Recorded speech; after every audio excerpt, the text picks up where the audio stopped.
This month I was pretty up and down with my reading, actually. I read a lot of books outside of my norm, and some were good, some were okay. First book I finished this month was The Cat Who Saved Books by Suzuki Natsukawa and translated by Louise Heel Kawai. So this is a literary fiction. It follows this boy, Natsuki. Well, Natsuki is his last name, but as a fan of Doki Doki Literature Club, I call him by his last name. It follows a boy who is in high school, and his granddad, who has raised him, died and left his bookstore, Natsuki Books, with him. And then as he's trying to get the bookstore ready to close, and he's gonna have to move away to live with a relative that he doesn't really know very well, as he's preparing his life and processing this loss, a cat shows up, and this cat talks to him. This is one of those books where it's set in the real world and everything about the world is our world, but there's a passage into other worlds, and we just flow in and out of reality and magic. And I think that that's probably the biggest strength of this book, is how well this author wove us in and out of reality, and how magical he made these different worlds feel. So our cat comes to us and says, hey, there are books in danger, and Natsuki is a huge lover of books, and so the cat says, come into this labyrinth with me, which is just another word for this other world, basically, and help me to save these books. And so they go through these different labyrinths to find a person who is not treating books well, or not loving books well, and essentially to challenge them. So the worlds that he creates as we go into these labyrinths, as we step through the doorway, so to speak, are the best part of this book, in my opinion. They're so vibrant and beautiful and beautifully told, beautifully written. There are also some really amazing quotes in here. I mean, this really is just, this whole book is just a love letter to books. It is talking about slowing down and loving what you're reading, and soaking in the story, and don't try to use books for notoriety or for some sort of like public gain, or just rush through them so that you can get to them all. You'll never get to them all. Just soak in the ones that you get. And it's a love story to stories. And in that, I think it accomplished it quite well. I think it accomplished displaying this author's love for books. And since it's a book, so you would assume it's written for readers, we get to relate to the author in our love for books. I didn't really love it though, because, well, it was so repetitive in formula, like cat shows up, oh no, book's in danger, let's go, we experience a cool world, we meet the person who's mistreating books, we have a conversation with them, the conversation is the point, we win the conversation, the world dissolves, we're back to reality, cat shows up, oh, another labyrinth, more times to do the thing, and then we just repeat. And it was pretty pretentious. It was pretty. There were the conversations that we were having were the point. The plot wasn't really trying to be a plot. It was trying to be a way to get us to the conversations. And to that I say, maybe this could have been a nonfiction, honestly. Like, maybe this could have been a nonfiction, because the plot only existed to get us to the debate between Natsuki and the person, whoever this person is in this particular labyrinth. And that's all. And some of the conversations were very, they were very on the nose. They were very, this is what I want to tell you, so I'm gonna just say it right to you. And yeah, it was pretentious. Some of the pretension that I felt like I was getting from it, and some of the on the noseness, those two things might have been, to do with translation. So I guess take that with a grain of salt. In general, it was a good discussion piece. This was one of my Patreon buddy reads, so a bunch of us read it together. We had some good conversations with it. There's some great quotes in this book. It's really short. If it sounds interesting to you, it's worth the read. It's not one that is super notable to me, though. Next, I read A Psalm of the Wild-Built, which is a novella, a science fiction novella by Becky Chambers. This is the most hopeful sci-fi I've read in a long time, and I typically gravitate more towards sci-fi that like exposes the faults in humanity and that's like more grim. So this was definitely outside of my comfort zone as far as sci-fi goes. So this is about the people in this world, the AIs that worked in factories gained so much sentience that they decided to leave the factories and go live out in the wild, go live in the forest and the trees and in the world, and be their own beings. And in this world of AIs gaining sentience and rising up to have their own lives, this is like best case scenario what humanity would do, which is essentially let them go. Good job. We're happy for you that you've gained your sentience. We're happy for you that you have that you've made lives for yourselves, and we want you to do it. They didn't continue to create AIs. They actually kind of just changed the world to accept that, all right, we shouldn't be doing this again. So now we'll change our world to suit us not using AIs anymore. So the AIs got to go out into the wild and the humans stayed. Our main character, Dex, is a tea monk. So people will come to Dex and tell them their problems, and Dex will make the appropriate tea for them to soothe them and to counsel and, just like be a comfort to them. But despite this world being very optimistic, despite this world being very accepting and very, just generally, it's a very lovely place. Despite that, Dex is not really happy. And so they end up going out into the wild for a reason and encounter Moscap, who is the greatest thing about anything. Moscap is the robot that we encounter in this book. And Moscap is coming back to humanity on behalf of the robots just to see how they're doing, just to make sure they're all right, just to report back. And so Moscap and Dex end up journeying together for reasons. This is a novella, so, trying to keep something vague. The best part about this book is the descriptions, in my opinion, because the way that Chambers writes this world is so beautiful. The way she describes nature kind of blending in with the world, with humanity, with the way they live is gorgeous. We spend a lot of time in the woods. It's gorgeous, or in the forest. Also, because humanity and life in general in this world is just very, very pleasant and very optimistic, the way this world has happened is very optimistically written. Because of that, we're left with tons of time to just talk and philosophize between Dex and Moscap. And that's cool. There were so many, much like The Cat Who Saved Books, there were so many great quotes throughout this book that I underlined and that I loved. And it was generally just a very pleasant book to read.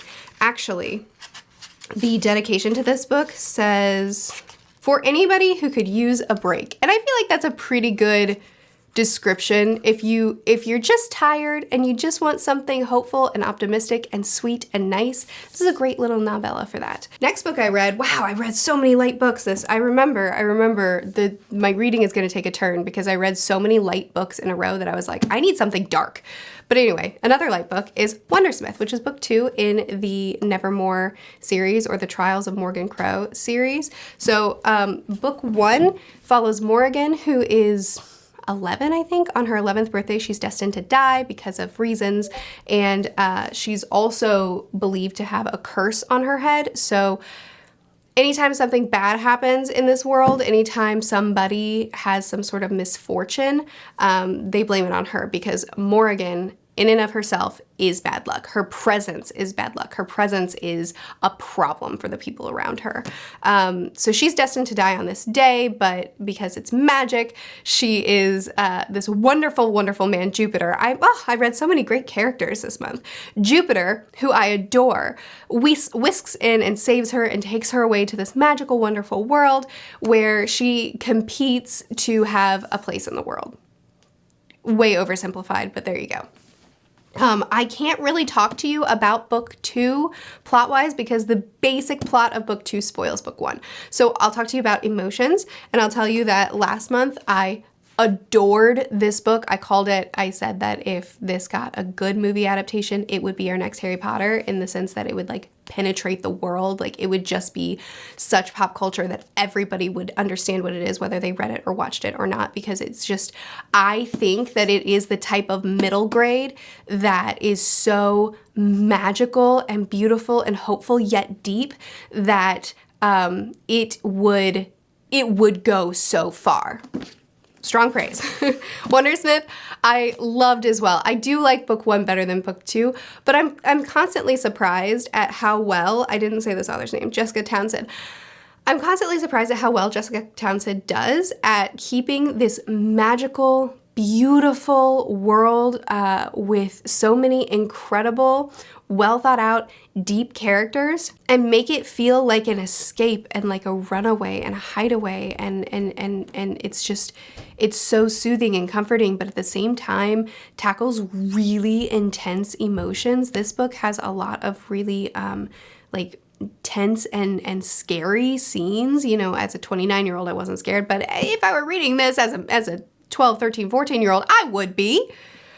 She just balances things really, really well with this story. So I'm excited for book 3. I'm definitely going to be reading it soon. And book 4 comes out, I think, soonish. So I'll be reading that too. I'm definitely continuing with the series. Strongly recommend. Then I said, my goodness, so many light books in a row. Let's go dark. And I found Wild Seed by Octavia E. Butler. This is my second Butler book. I definitely preferred Kindred, my first book, over this one. But I mean, I don't know how I feel about this book. If I'm going to be brutally honest, I don't know how I feel about this book, but I do know that I read it. I couldn't put it down. I was so emotionally invested in it, and it was unlike anything else I've read. So this follows 2 characters, Anyanwu and, what was his name? Honestly, I'm surprised I've done so well at remembering names at all, because I am not a name person. Doro, that's his name. Anyanwu and Doro. So Anyanwu is amazing. She is this near immortal woman who has the ability to shapeshift. She can take on any form she wants, either human or animal, and live life as that however long she wants. And she also has these amazing healing abilities, and she has a lot of abilities to her that make her incredibly strong. She is incredibly strong. She has super strength. She's a beast. She's incredible. And she has lived for many, many years before we start this story. Doro is also a near immortal creature, person, and he has different abilities. He is able to take someone and push their soul out of them. I don't know if I'm explaining this well. And then inhabit their body. So like he takes other forms as well, but by killing people and stealing their life. He's also a pretty twisted, demented guy, and he has an agenda that I won't disclose to you that is, in the words of Anyanwu, an abomination, and would agree. But we follow Doro and Anyanwu. Her power is so strong that she called out to him unintentionally, but like he could feel her, and he sought her out and he found her, and we follow them in this really disturbing relationship that they have, where it's just rough go. It's just a rough go. It's what I said in the reading vlog is that Octavia E. Butler's writing style really reminds me a lot of N.K. Jemisin. Or I guess Jemisin reminds me a lot of Butler. Just in the way that they write these really cruel desolate, dark worlds, and then they talk about them in just a very stark, brutally honest, blunt way. They both have these beautiful ways of describing their worlds and of describing emotions in a way that's both beautiful but also like a punch to the gut. Also just this brutally raw pain. And they're not the type of authors that just try to rub your face in pain. They're just the type of authors that say, this is the pain that's being experienced. Here it is. And it's like the perfect balance to me of darkness and of desolate pain without turning into what I consider to be an author just trying to rub your face in pain, just trying to shove it down your throat. It's like, it feels so honest and raw of, if you were living in this world, this is what it would feel like. The story itself is... It's one of those things, I keep using the word dark, and I've read darker books than this, but because of Butler's close look into her characters and into her world, and because of her writing style, it hits me harder than a lot of books do because I feel like I'm there. It's a great book. It's completely different from anything that I've read. It's so odd, but also... I don't know, it just, it drew me in, it hit me in the heart. I'll definitely read more of Butler's books. I read, I believe this month I read 3 volumes of Hunter x Hunter. I have dedicated reviews up for, maybe I read more than 3 this month, who knows really.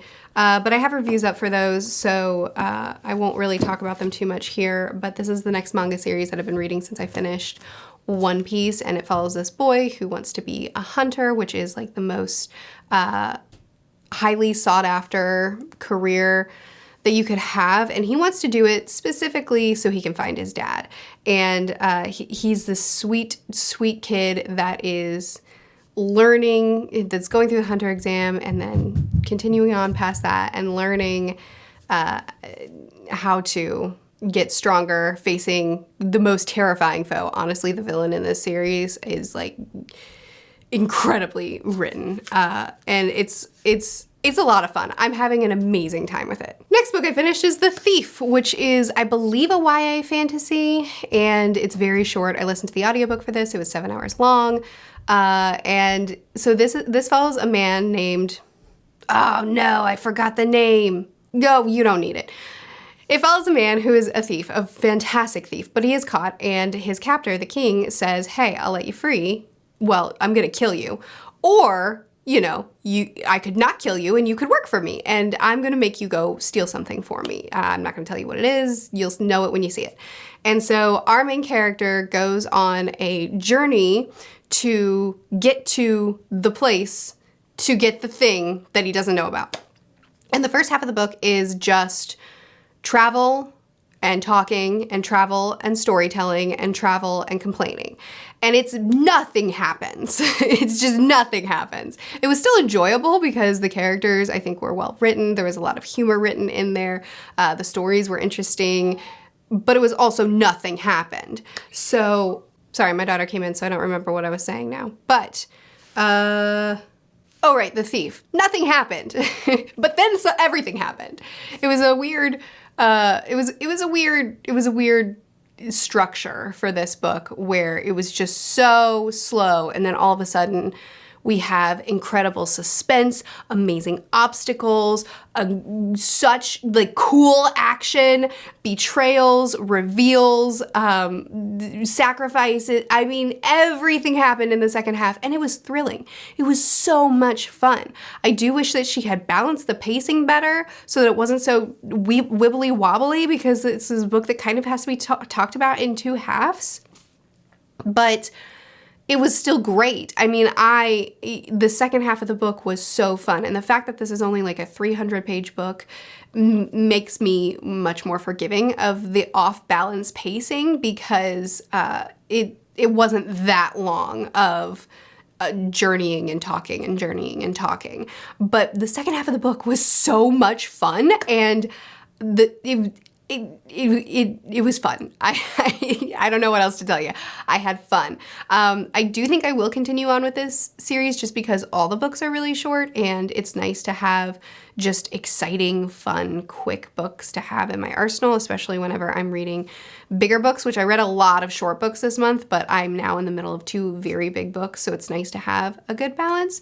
But I definitely recommend this if you don't mind a slow start, and if you're looking for something that's just fast and exciting in the second half, this was a fun book. And then I just went ahead and picked up another quick book because, again, I'm in the middle of 2 really thick books right now, which I'll talk about in a minute.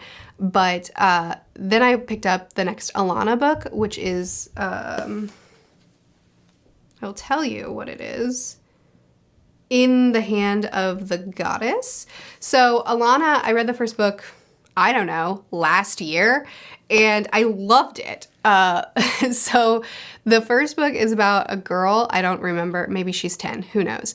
And she wants to be a knight. She should be a sorceress, she should be pursuing magic, but she doesn't like magic, she doesn't want to, she wants to be a knight. So she pretends to be a boy, and she goes to train to be a knight and develops amazing friendships and has a crazy fun journey, and it was just a blast. It was just a really, really fun book.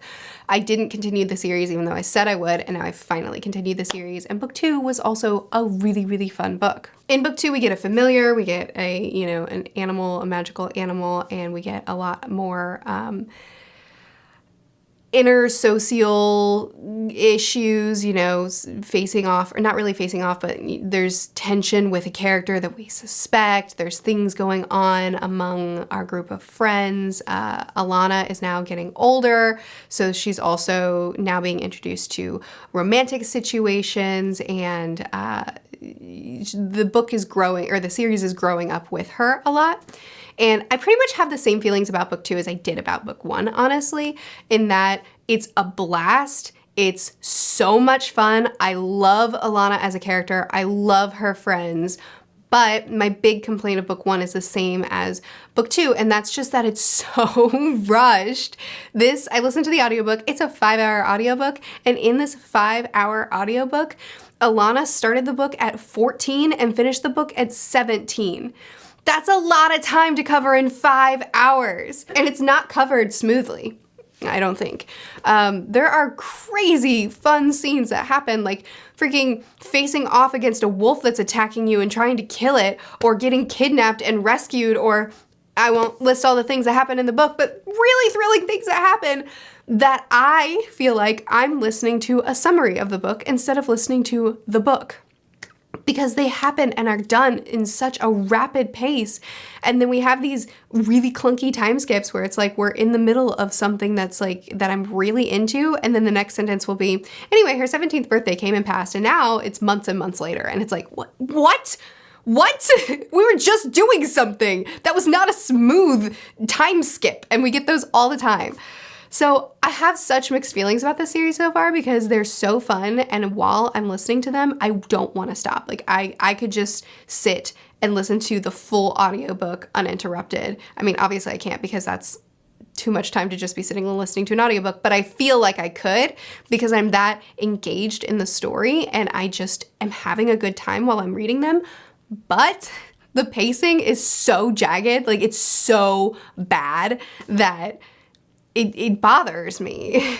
But at the same time, the fact that it's a 5-hour book and that all the audiobooks, as far ahead as I've looked, are really, really short, makes me say, well, despite this issue that is, like, it genuinely bothers me, despite that, I will continue on with the series because I am having fun and there's such a low commitment. And again, when I'm reading these big, hefty books, it's nice to just take a break for a day or two, and then, not a day or two, for like 2 or 3 days, listen to this audiobook and then get back to it. I am currently reading 2 books that I don't think I'm going to finish by the end of this month, and that is He Who Fights with Monsters, which is my current audiobook, and the audiobook that I've been listening to for most of the month, except for the breaks that I took for The Thief and Alana. And then I'm also currently physically reading Ship of Magic by Robin Hobb. I did finish He Who Fights with Monsters on audiobook this month, so I will insert this clip here about it. This follows a man named Jason who Okay, so this is kind of a lit RPG and kind of a Portal World fantasy. So when a summoning spell goes wrong, he gets transported into another world. And the way he encounters the magic of the world, the way he starts to learn the magic of the world is very much in a lit RPG style. But it's more complicated than just it's a lit RPG book, if that makes sense. There's layers to it. There's reasoning behind the magic system being handed to him in this way. But it is another world, and he is an adventurer. He arrives in this world completely unaware of how he got here, what he's supposed to be doing here, and he is also naked and has to earn clothes by completing missions. And then from there, he ends up meeting other adventurers. He starts adventuring with them, and he's learning about the world, he's learning about the magic system, and he's learning about how he got here and why, as well as how he can get home. But the world is really interesting. I think that the amount of information that's divvied out to us feels like a really good pace. I feel like I was constantly interested in learning more because I wasn't bombarded with all the information at once. I would get little pieces of information, and then it would only raise more questions. So I wanted to keep reading, and I wanted to figure out, why are we here? How did we get here? How does this affect us? How can we get home? As well as the different monsters that we face and the different, quests that we have, the different jobs that we take. It was fun. There was a lot of fun times about it. I'm not really the lighthearted adventure type of fantasy reader. This isn't really my type of fantasy book. So I enjoyed it enough to finish it, but it's just not my type of fantasy. But I do think that the world was well explored, and it was interesting. There's a lot going on in this world, and it was great. I don't like the main character. Jason. We spend a lot of pages in his perspective, and at first I thought he was clever, and I thought he was witty, and I thought that he was fun, and then there came a point where I was like, man, take one thing seriously. Don't joke in response to one thing that someone says to you. And he's also very, like, he has his moral standards. He has his beliefs. He knows what he thinks, and he will tell you all the time. He will tell every character what he thinks about something and kind of not leave room for other characters. Like, other characters will see things differently, will disagree with him about certain things, will even push back on, like, dude, you were wrong in this situation.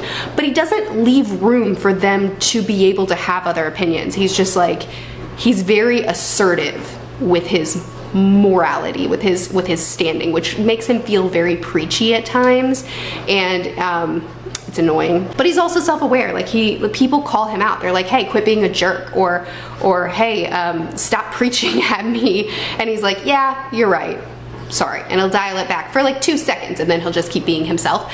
And it reads as a flawed character. It doesn't read as the author like thinking that he just made this morally upright, witty guy. It's like, you can tell that he's aware of the problem, the narrative is aware of the problem, he's flawed.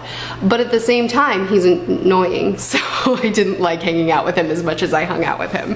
So, I don't know, I have mixed feelings about this book. I think that it was a really fun world to adventure in. It's a lighthearted, fun fantasy with some really heavy scenes. Like, there were some chilling scenes in this book, or some really reflective scenes that I think were really good, like slowing down and character moments. So I don't know, I do think it was a good book.